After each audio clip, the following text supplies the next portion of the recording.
story here with gymnosperms would be very similar, but still a little bit different. So this is just only the plant structure of angiosperms. And I want to approach it. Incidentally, the numbers that I have on your notes are off by one in terms of the slides, because it had to do with I had two groups of animals, two groups of slides. One of them was for the protostomes and below, and deuterostomes, yet I called them all slide lecture 8 or lecture 7, but really it should be 7 and 8. And so the numbers are off a little bit, but just go by the theme, you have no problem, all right? I just noticed that yesterday. All right, so just like I did with the animals, I'd like to go over the animal body. Its cells, or the animal, just like I did with the animals, I'd like to go over the plant body. Cells, tissues, organs, okay? We're not gonna have a whole lot for physiology, but because of the living requirements for plants, they have to require water, minerals, carbon dioxide, and sunlight. Now, where did they get the water and minerals? Roots. From where? The roots. From the soil, okay? So they have to have part of their body buried in the soil. Now, where did they get the sunlight and carbon dioxide? Photosynthesis. From the atmosphere, okay? Therefore, they have to have part of their body in the atmosphere. And usually they have just as much of their body in the soil as they have in the atmosphere, okay? And so they therefore have what is part that is up in the atmosphere is called the shoot system. That consists of leaves, stem, okay? And any reproductive parts, the flowers. And in the soil, they would have the root system, okay? And so the shoot system requires carbon dioxide and light, whereas from the root system, it obtains the water that's in the soil and various minerals that is necessary for the plant to grow. But there has to be a connection between these two systems, and there is, okay? So there is vascular tissue that is continuous with the root system into the stem system, and materials, water, minerals are moved from the root system into the stem, up to the shoot system, and photosynthate goes the opposite direction.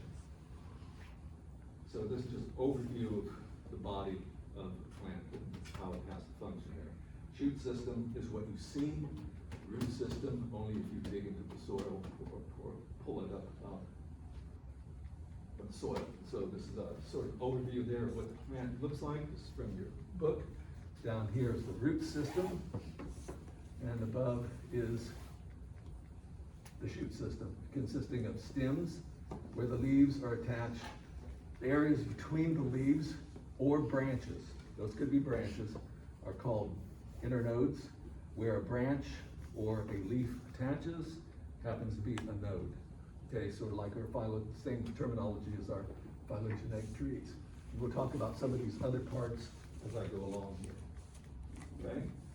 All right, so the way in which material is transported from roots to shoot, or from shoot to roots, or from parts of the shoot system to other parts of the shoot system is by vascular tissue. Vascular tissue is sort of analogous to our circulatory system. It's the way in which things are transported. And when we went over the phylogeny of plants, we mentioned vascular tissue. Has two sub-tissues. One is called xylem. Xylem always transports, I say here mostly, it always transports water and minerals. And the direction is always from root to shoot. Actually, root to leaf. The leaves are real important in the transport.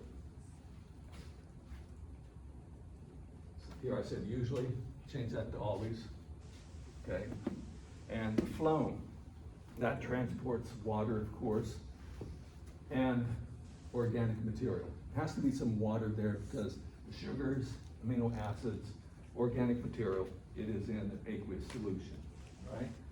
So in the direction of flow in the phloem, it really depends, sometimes it changes even from season to season, but we refer to it as from source to sink. The source is a place where the photosynthate is being produced. The sink is where it's being stored or consumed, okay? Stored or consumed, all right?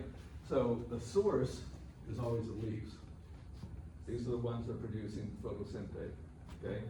And the roots, of course, buried in the soil, those cells are not photosynthetic. They do not have chloroplasts, they have no sunlight, and therefore they require the organic material both for their structure, but also for cellular respiration, okay? They're not photosynthetic. And so a lot during the growing season, a lot of time the flow in the phloem is from leaf to root. Even in the fall, a lot of the flow is from the leaf to the root, where photosynthate and organic material is stored in the roots. Some plants we eat the roots, okay? And the reason for that is they have a high amount of starch that is stored there. But from many plants, they die back as you go into winter, or they lose their leaves, and they're therefore not photosynthetic during the winter. When spring comes around, they put out buds, and you have to have, those are going to be the future leaves, but they're not photosynthetic at the time. But in order to grow and have the ATP necessary for powering growth, they depend on cellular respiration. And therefore, the flow in the phloem can go the opposite direction. From food reserves that were stored in the root to the buds, and therefore the flow in the phloem can be just opposite direction. During reproduction, the flow is from leaf to flower, or leaf to fruit, because leaves are always the source, and flowers, fruits, they're the sink, because they require the organic material in order to grow, and also for cellular respiration. Okay, now, unlike animals, most plant cells have cell walls. It's a rigid, non-dynamic system that lies outside of the plasma membrane. And this is why you look in the microscope and it's very easy to see the limits of the cell. Okay, in animals, this plasma membrane is very, very thin. Depending on the type of tissue, well, most of them all have a primary cell wall.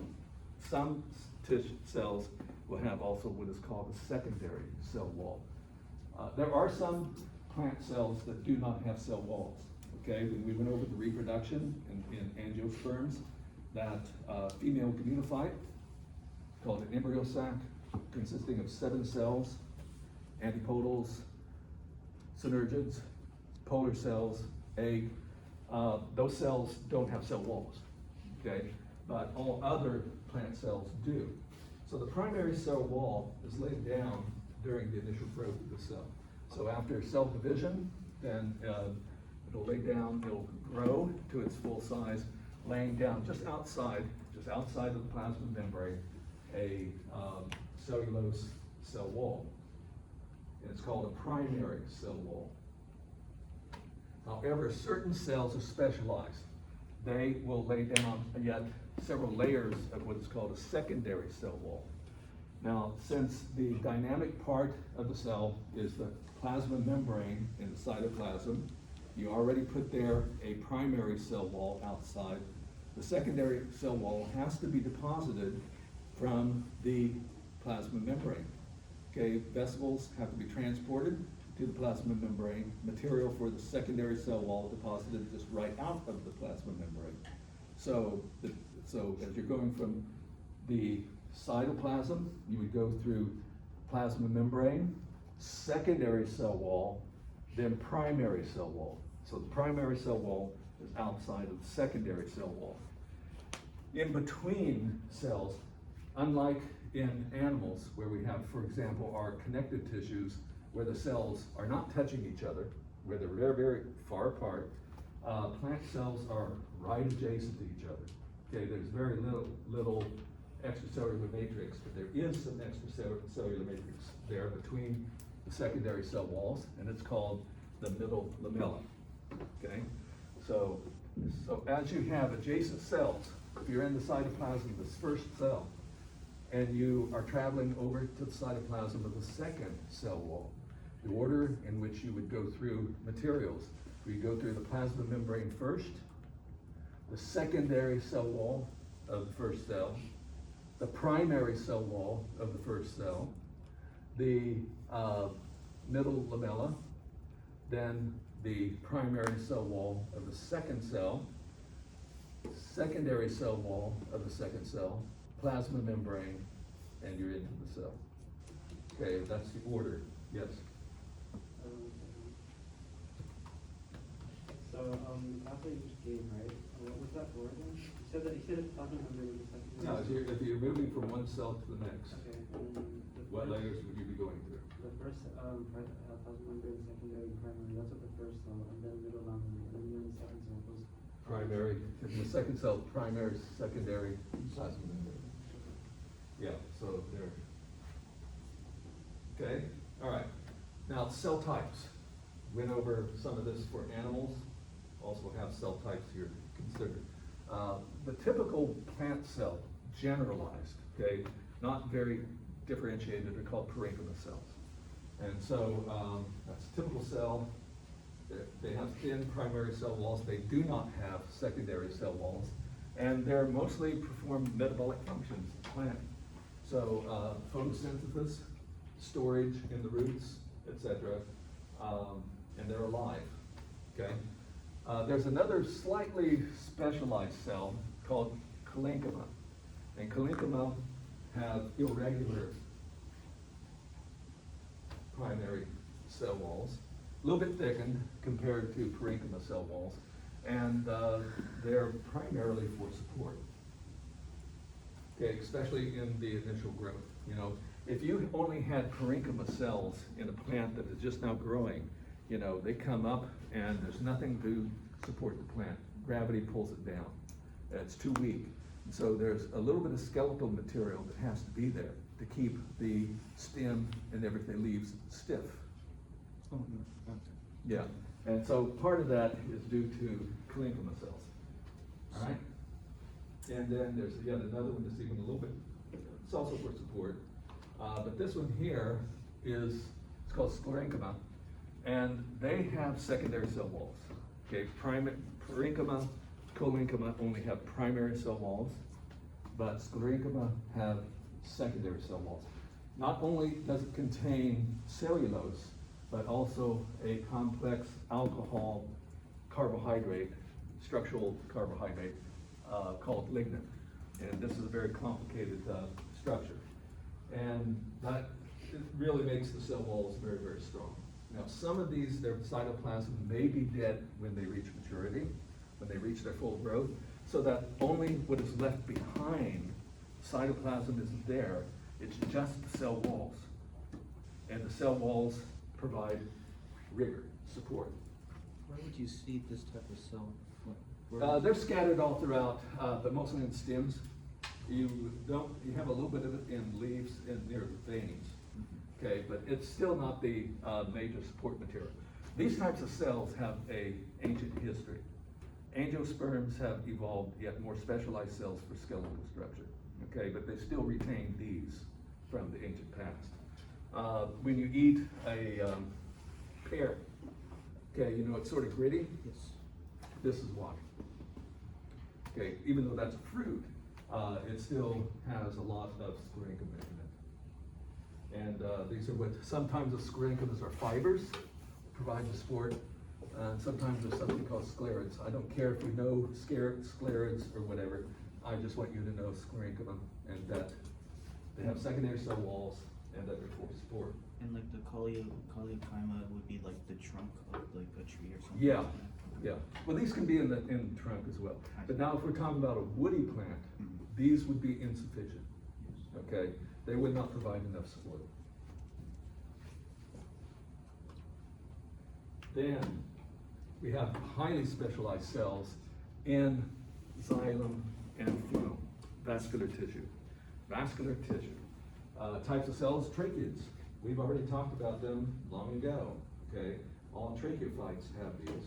These are long, tapered cells in the xylem, for water conduction. And they have secondary cell walls, and their cytoplasm they're dead at maturity. So all that's left behind is just the secondary cell walls in the xylem. These are stacked on top of each other so that they form a long straw-like tube, okay, going all the way from the roots up to the leaves, okay? So they serve both as water conduction, but because of the vast number of them, there's a lot of them in the xylem, and they're dead and they have lignin in their cell walls, they're the major support for larger plants, okay? So they serve both. Since they're dead, obviously there's no pumps to move the water, okay? So that is moved mostly due, I have a lecture on this, but I'm not going to give this lecture. All I'm going to say right now is that one of the driving forces of moving water through these dead straws is evaporation of the leaf. As water is evaporated, then we have a continuous column of water. And one of the things about water is it has high cohesion. Water molecules are attracted to other water molecules. So as you lose water molecules at the top of the column of the xylem, then due to the hydrogen bonding, pulls water up and the next one up and the next one up. So this cohesion and evaporation is very important for the movement of the water. So plants have to evaporate at the top of the crown in order to move materials through the xylem, because there's nothing living there, okay? There's some living cells, but they don't have anything to do in the xylem with transport, okay? Now, so this is only found in the xylem. In both angiosperms and gymnosperms. However, in angiosperms alone, which evolved, we're pretty sure, from tracheids, are vessel elements. And these are the major water conducting cells in the in angiosperms. So you find both of these, tracheids and vessel elements, they're both stacked end to end. But with regard to the tracheids, they tend to be thinner diameter, much thinner diameter, usually longer in length. Here with the vessel elements, they're broader, okay, they have a bigger diameter, and they're still stacked end on end, but they're not quite as long as the tracheids. They are also secondary cell walls, dead at maturity. So all you have there in the xylem are mostly dead cells with thick cell walls. The xylem is the wood. The xylem is the wood. Okay, and I'll come back to that a little later. Now, although these cells, they have cell walls there, the cell walls between adjacent cells are perforated, so that they have, so these are only in angiosperms, main water conducting and support cells. But this is an electron micrograph of perforations at the end of one vessel. So this is vessels, so that the water column is continuous. Water can easily move through these slits, right? Nothing to impede them. So it's like a long straw.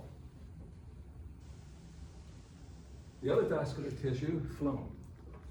The cell that also has two types of special cells, but these cells are alive, okay? One of these is called the sieve tube cell. They're also somewhat elongate and stacked end on end, like right here, stacked end on end, because these are conducting cells for organic material, form a tube, and the cell walls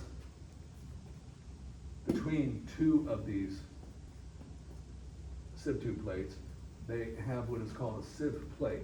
So the cell wall here is highly perforated, so that even somewhat larger molecules like proteins and so forth can move from one cell to the next. And not only the perforations are in the cell wall, but also you have plasmodesmata. Plasmodesmata is with the pores in the plasma membranes.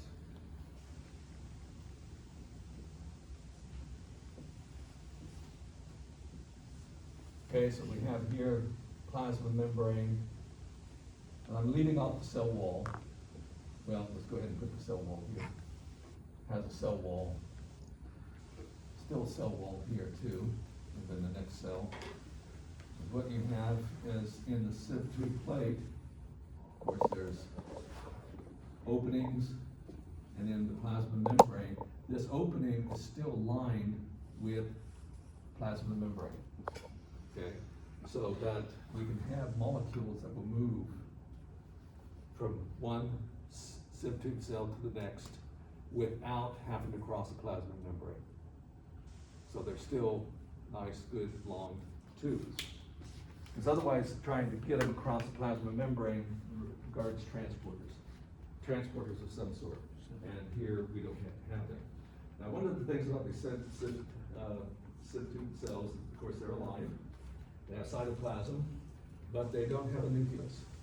Since they're specialized for transport of materials, the nucleus takes up too much room. And therefore, when they reach maturity, the nucleus is broken down. But since they're alive, you still have to have something has to control their proteins and everything, protein production. And that's a second type of cell that happens to be here that does have a nucleus that is not involved in the transport directly. And these are called companion cells. Companion cells are a little bit smaller, but they have a nucleus, and they're controlling all of the metabolic processes in the sieve tube cells. And in fact, it's in the companion cell that transcription, translation takes place, and those proteins can be moved into other materials, enzymes, whatever's necessary, can be moved into the sieve tube cell. So they're controlled by these companion cells. All right, so those are the cells, the types of cells there. Tissues, in animals, we had a lot of tissues. Even though there's 4 major categories, they each had a bunch of subcategories. That type of complexity is not found in plants. Okay, there's very few tissues here. Basically, just 3 tissue systems. Okay, one is called dermal tissue, and that's the epidermis. It covers the outside of the body. And usually it's just 1 cell layer thick in herbaceous plants, but not necessarily in woody plants. Okay, you have 2 different types in general categories of plants. There are herbaceous and woody. Okay, and the distinctions will come up as I go on. Okay, woody plants are trees, shrubs. They have very thick xylem. Xylem is wood. Okay, these things, herbaceous, they do have xylem too, but it's not real thick. Okay, it's not real thick, and you wouldn't necessarily notice it as being wood, right? For example, the part that would have the xylem in it, if you're looking at the stem of a celery plant. Okay, you've all eaten celery, right? All those strings that are in there, xylem. Okay, but it's not like the wood that you find in the bush or a tree. Okay, so dermal system for protection. It also supports by secreting a waxy cuticle. Some of the cells here are parenchyma cells. It depends on the plant. Some of the cells in the epidermis of the plant do have chloroplasts, therefore contribute to photosynthesis. Then the other system is vascular tissue, and that's the xylem and the phloem. Usually the xylem and the phloem are in what is called a vascular bundle. Okay, they grow together. They're not separate from each other, but the 2 piping systems are just adjacent to each other. And that goes all throughout the plant. How it's arranged in the root versus the stem versus the leaf. Vascular tissue occupies a different position. And as we're going to see here, even in roots, stems, I'm going to concentrate on roots and stems, the pattern of how the vascular tissue is distributed is different between monocots and eudicots. Okay, we'll come to that soon. And then the third tissue is just ground tissue. Ground tissue is usually contains, well, no, it's mostly parenchyma. mostly parenchyma. It may have some sclerids, sclerenchyma and some collenchyma, okay, a little bit, but mostly by and large parenchymas, okay? And it is found everywhere else between the dermal system and the vascular tissue. All of that that's shown here in yellow, that is ground tissue. And its function is very diverse. It is the main metabolic tissue. In leaves, it's photosynthetic. And roots, it's storage. But even here, you still have some sclerenchyma cells that can contribute to it, also contributing to support against gravity. Okay? Everyone have this before I move on.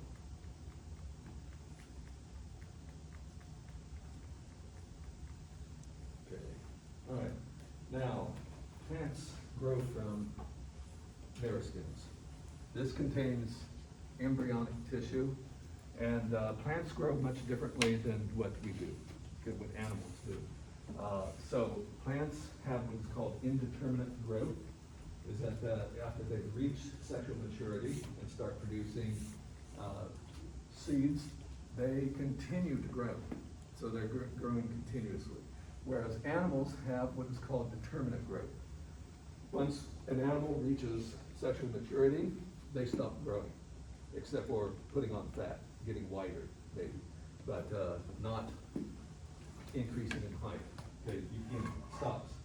And so indeterminate growth. Furthermore, where these meristems are located, that's the only place where they will grow. Okay, and there's 3 different types of meristems. These contain embryonic tissue. That's the only places where mitosis is taking place in the plant.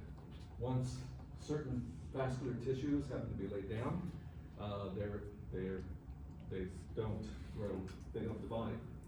So these are embryonic tissues, and where the meristems, 3 different types of meristems.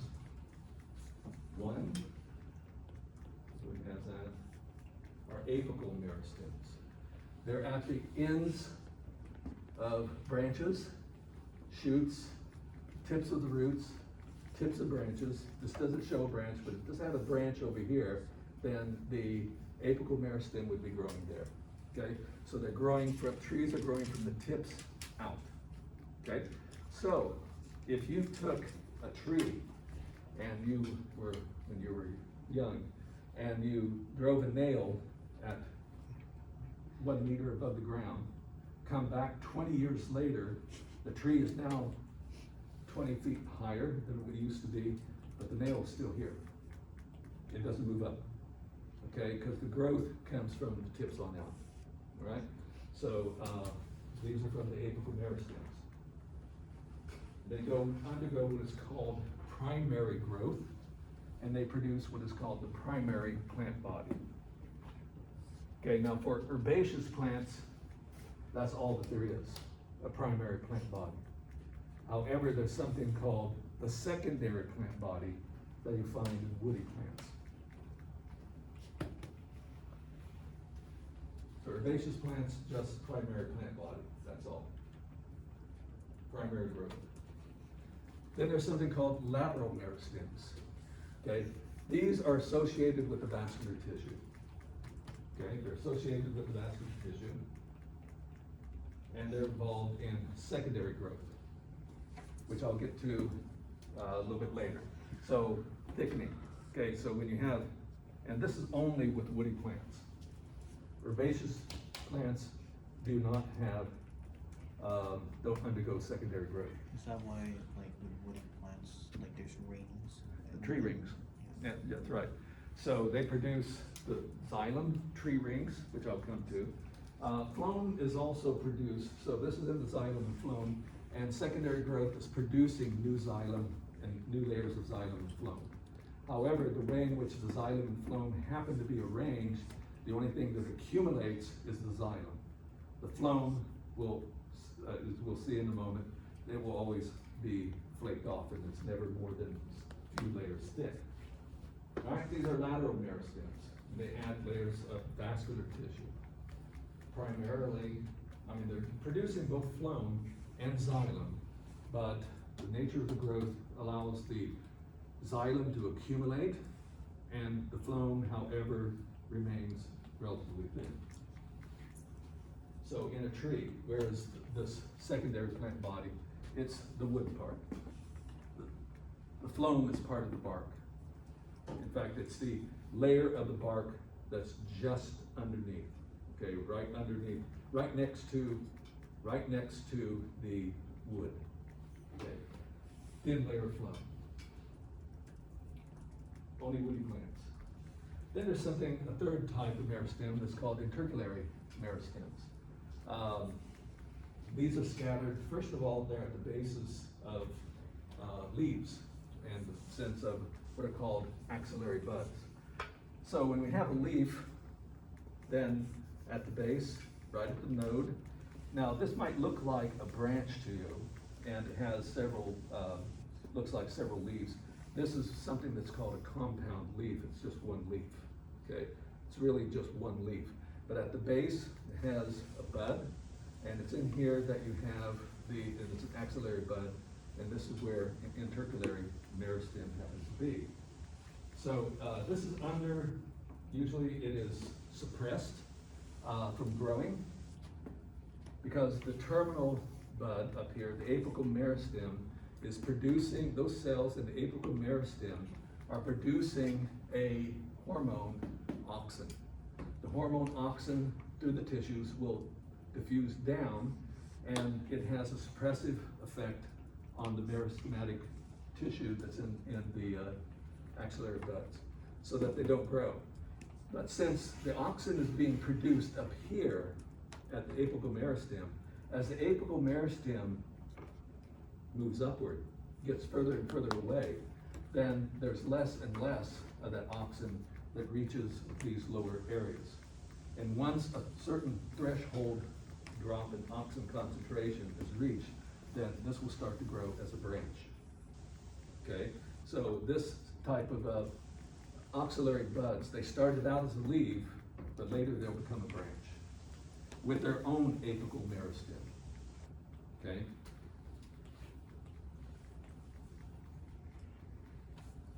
Okay, so only herbaceous plants have primary growth. Woody plants have both secondary, primary, and secondary growth, and I'll come back to secondary growth later. Okay, so those are the tissue systems and how they grow with meristems. Last thing, one of the things now is look at their organs. Okay, they have very few organs compared to animals. Very few organs. Basically, that's only roots, stems, leaves, flowers, reproductive organs. You know. So not a whole lot here. So I'm going to look at each of these first.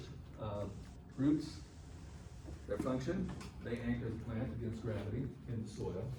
That's one function they have, but also they are very much involved with the absorbance of minerals and water and the distribution of that throughout the plant through the xylem. They also store food, okay?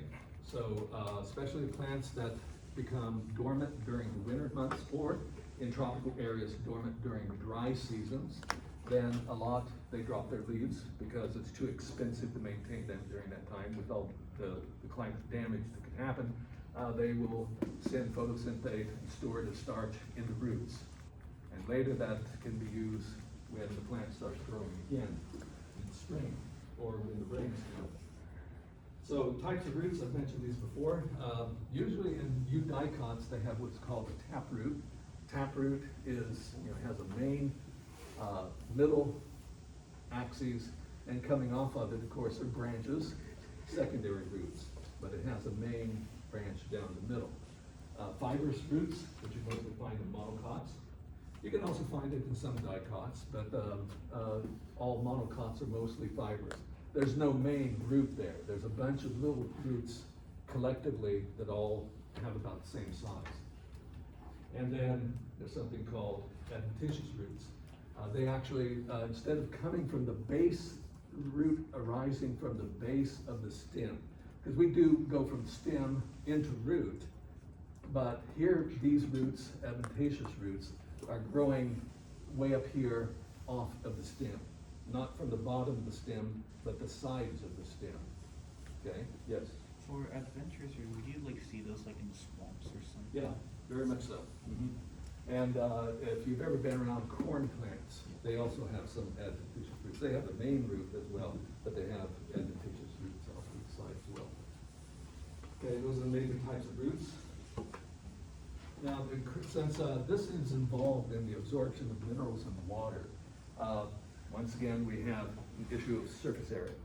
The bigger the surface area, the more material you can mobilize. And therefore, to increase the size, surface area for absorption, all these roots have what are called root hairs. And a lot of times these are, well, they're growing from the epidermis of the root, but they're very, very thin. Okay, so a lot of times microscopic, and so that when you try to transplant the plant and you just say pull it up, or you take a shovel and dig it up, you're losing a lot of these root hairs. And that's a lot of times when you then put it in a new hole, you have lost so much of the root surface area that the plant dies, or at least part of the plant, it can't be supported anymore because you've left a lot of the root hairs behind. Usually these are just only one cell layer thick and projecting out. I already mentioned that almost about 95% of vascular plants have a association with their roots with fungi in the soil. Those are called, that association is called mycorrhizae. And so we have mycorrhizal fungi, and this also increases the surface area for absorption of the root. At the end of the root, since they're growing from the tips out, all right, remember that, from the tips out, this is where the meristem is. And so it's this zone here of division is the only place where mitosis is taking place. And so as these cells divide, they then undergo what is called elongation. Okay, first of all, they're nice little squares, but then they become highly rectangular as they take up water and expand. Now, since they're expanding, they're then pushing the root through the soil, okay? Soil is very abrasive, depending on what its mineral composition is. You know, clay, sometimes sand, and therefore, part of the meristem is also producing what is called a root cap. Now, this root cap will produce sort of a slimy substance that is a lubricant that allows this root to be pushed through the soil with the less friction. All right, now the organization of vascular tissue, or the tissues in roots, they differ between eudicots and monocots, okay? So if we took a cross section through the root of a dicot, you would find all of the vascular tissue right in the middle, right in the middle. This is called a vascular stele, S-T-E-L-E, okay? So or it's also called a vascular cylinder, and it includes phloem and xylem. Now, where is the phloem? These big red cells right in the middle that usually form sort of an X or a cross-shaped part, that is the xylem. And in the xylem, this is a close-up of the xylem within the stele, is that the big open cells, notice how thick cell walls these are. Okay, these are the vascular elements. Okay, these are the elements. The smaller cells right over here and over there, right here, those are tracheas. And so you can tell them apart. These have been stained, okay, for lignin. And so all these cells that have red, they contain lignin. All right, so that's the vessel elements and the tracheas. The phloem is always, general rule, phloem is always outside of the xylem. So in this case, it's this area right here. This is the phloem. In fact, there's several bundles of phloem. Phloem right there, phloem right here, phloem there, phloem there. Now, phloem mostly contains sieve tube cells, companion cells. If you look through here, let me see here. That cell, with this is pointing to primary phloem, but too bad no one likes brackets like I do, okay? But the bracket really should be like that. This is pointing to a sieve tube cell, okay? It's larger, but right next to it, you see that cell's a little bit smaller. That's the companion cell, okay? Sieve tube cell, companion cell. Over here, sieve tube cell, companion cell. Around the outside, there are parenchyma cells too, okay? And then one other important layer of cells here that is one cell layer thick that forms the boundary of this vascular cylinder is something called endodermis. Okay, endodermis is only found in roots. Endodermis is only in roots, and it's one cell layer thick, and the cells contain a waxy substance that prevents material from moving directly between cells into the vascular cylinder, so that therefore everything is forced to go through the endodermal cells. They control, it's like it's sort of analogous to epithelial tissues in animals, okay? Doesn't allow passageway between cells, only allows going through the cells, and therefore the endodermis controls what moves into the vascular tissue. Now the pattern so that's the eudicot. We go to a monocot, it's different. Oh, incidentally, go back here. All of this ground tissue out here, it's ground tissue. Most of this is parenchyma. That's all, parenchyma. There might be a few sclerenchyma out here, but mostly that's all it is. And this is called cortex. They don't have the word here.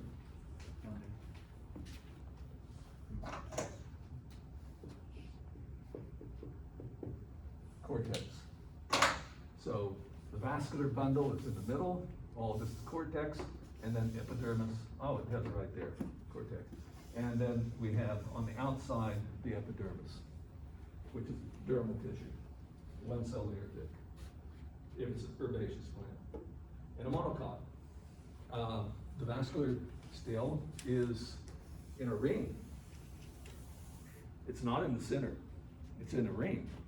So that you have dermal tissue, not dermal tissue, but ground tissue, both in the middle, that's all parenchyma, and out here, okay? So since we have that separated, now where's the xylem? These big cells you see here, those are vessels, xylem vessels, okay? Vessel elements, they're big. And around on the side here would be tracheids. Where would be the phloem? The phloem would be right here, right here, right here, right here. The phloem is always outside of the xylem. So since our ground tissue is divided up into two different positions, this here up to the epidermis, this is called, that's the cortex, but the middle part is giving a different name. It's called pit, okay?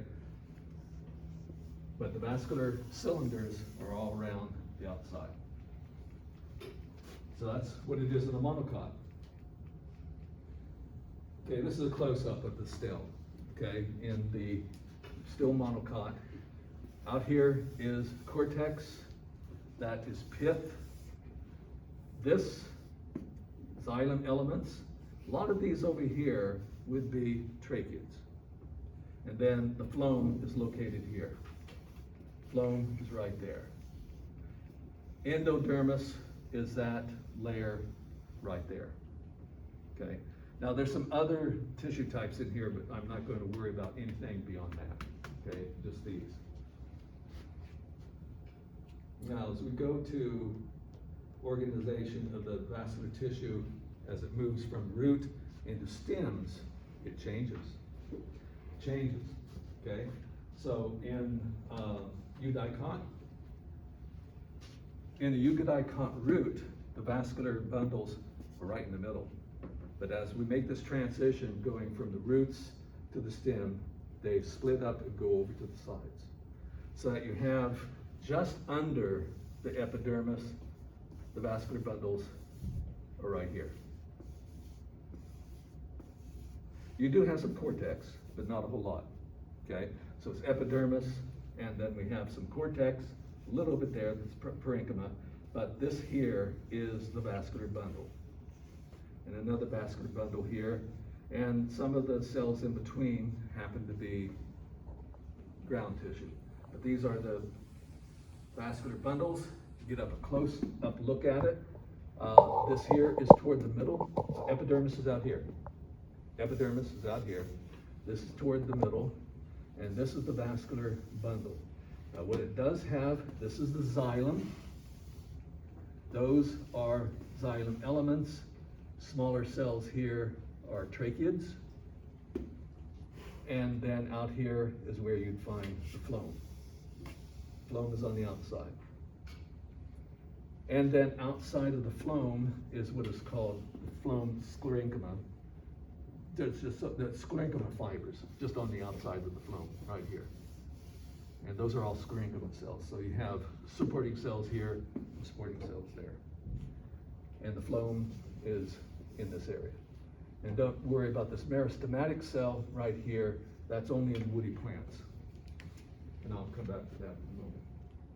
Okay, now in a monocot, remember the monocot root had the vascular cylinder sort of out in here, so that it had a large amount of cortex, large amount of pith, but here all these vascular bundles are spread all throughout the stem, all throughout the stem. Let me go back to the eudicot for just a moment. We do have outside of the phloem, we have a thin layer of cortex, very thin, but a large area in the middle of pith, which is ground tissue, parenchyma.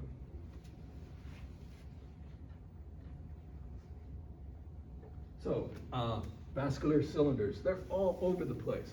So all you can say is that this parenchyma cells in here is just ground tissue. You can't make a distinction between cortex or a distinction between pith, because that had to do with position with regard to the vascular cylinders. But here we have vascular cylinders everywhere. So if you look at one of these real close, well, it looks like Spider-Man's face, upside down. Okay, which area is toward the middle of the plant? Xylem is always toward the middle of the plant. Phloem is toward the outside. So just looking at this, what do you think here is the xylem? The right one? This up here is the xylem. It has the large cells. Okay, if you turn this upside down, you would see Spider-Man's face. This is his forehead. This is his forehead, actually. That's his nose, there's his eyes, there's his mouth. Here, that is not xylem element, that's just airspace. That's very common in this organization of monocots. So, tracheids, vessels, phloem. And then out here is scleroid cells, but they're still considered part of the vascular cylinder. They're not conducting water. These are the ones that conduct the water. Phloem is right here. The big cell is a sieve tube cell. That right there is a companion cell. Okay? And then you have outside parenchyma cells. And so that's the arrangement there. Organization in a monocot. So, looking and comparing the vascular tissue of a eudicot stem, monocot stem. This is the vascular cylinder here. They're called vascular bundles. Pith on the inside, cortex on the outside, xylem, phloem. Phloem is always toward the outside. Whereas, now this looks more like Spider-Man's face. They have it turned right side up. Okay, so this is toward the middle of the plant. That's toward the middle of the plant. That's toward the outside of the plant. Okay, this here is the phloem. That's sclerid material. Xylem is this. That's airspace. These are tracheids. Those are vessels. Okay? And that's the organization. Okay. I think that if I go through this, we're not going to have anything to talk about on Thursday. Which would be fine, I'll use Thursday just for the review for the final. Okay, so, but you have to let me finish this then. So, do you know, just like an estimate, how much of the final cover plans, like this, I don't know. okay. What's going to be on the final, we'll be covering in more details.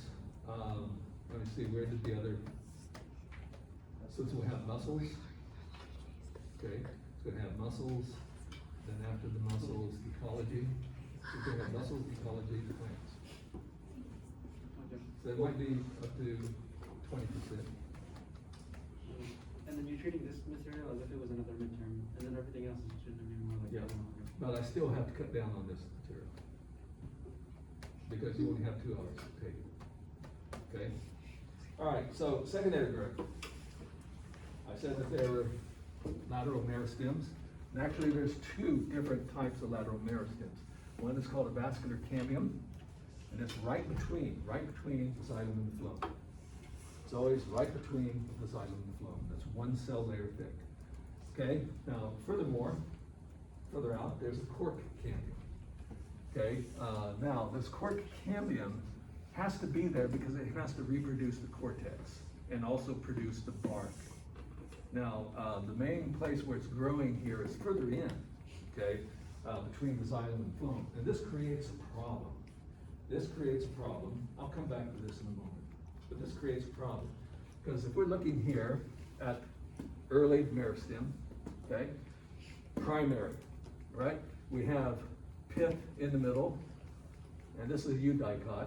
There's our primary xylem and our primary phloem, and in between, what is called the cambium, the vascular cambium.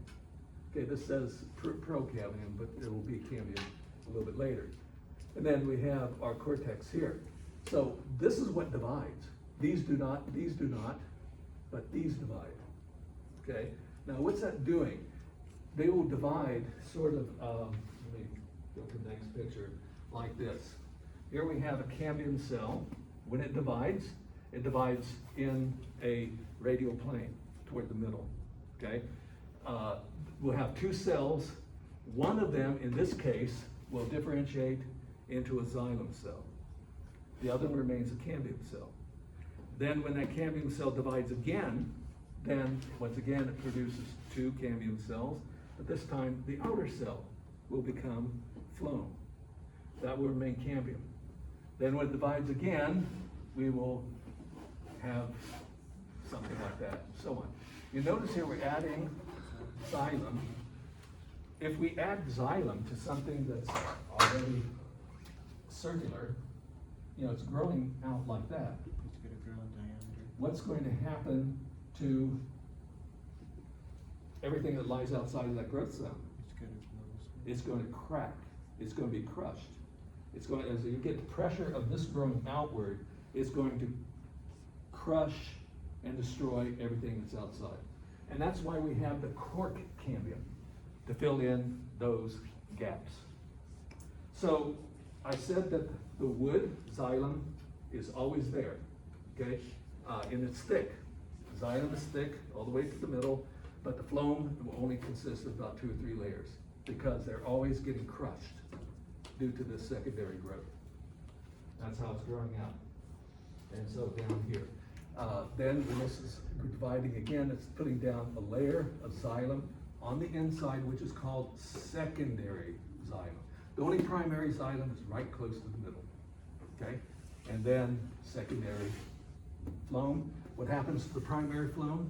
It gets destroyed, it gets crushed. It gets crushed as all this is moving outward.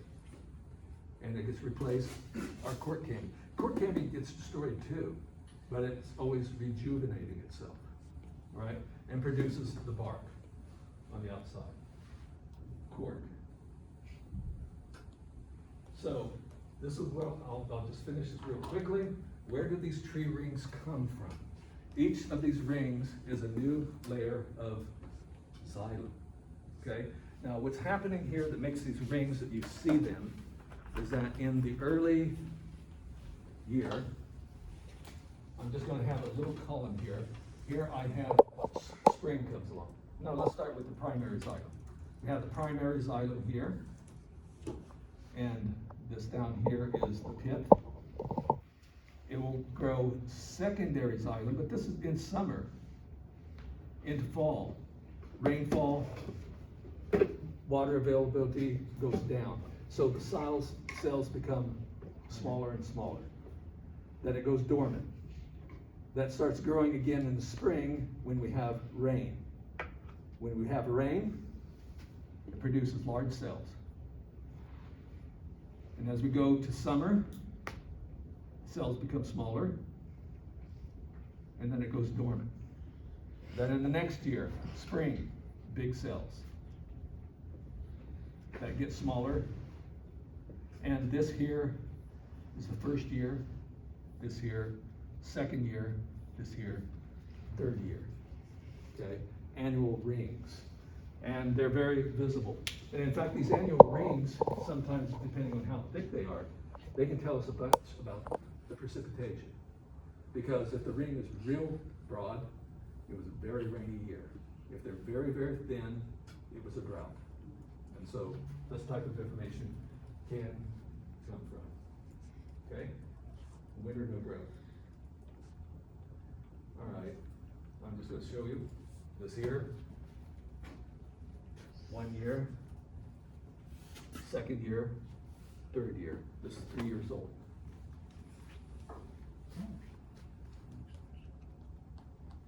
And we've already gone through leaves. I'm going to leave these last two off. They won't be there, okay? Because time, I don't have time to go over this. And so what Thursday will be for is just question, answer, review, nothing else. We'll call this the end of it. But here I just want to point out, I went over differences between dicots and monocots in terms of cotyledons, veins, etc. But now you can add to this also the pattern of vascular tissues in roots and stems. There's a difference there. Okay, that's it. That's the end of the lectures. We're over. So